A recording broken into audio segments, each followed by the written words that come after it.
vienmēr ir jāiet cauri emocijām. Tad šajā gadījumā būtu bērna emocijas jāregulē. Kāda vilšanās, kad ir jādodas, cik tas ir žēl. Tad mēs akceptējam to, ka bērns ir vīlies, un tādā veidā mēs pasakām, ka tas ir normāli, ka viņš ir vīlies.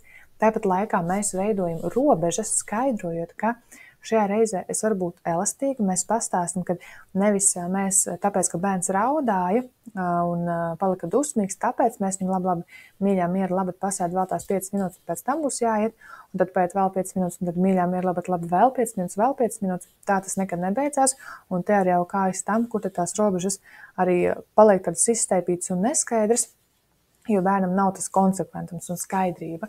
Bet šajā gadījumā tiek paskaidrots, ka šoreiz es pagarinu, jo mēs varam, jo man ir laiks, un tad es iedodu tev 5 minūtes, bet bērns tiek informēts, brīdināts par to, ka kad 5 minūtes paies, pat ja tu būsi bēdīgs, tāpat mums būs jāiet,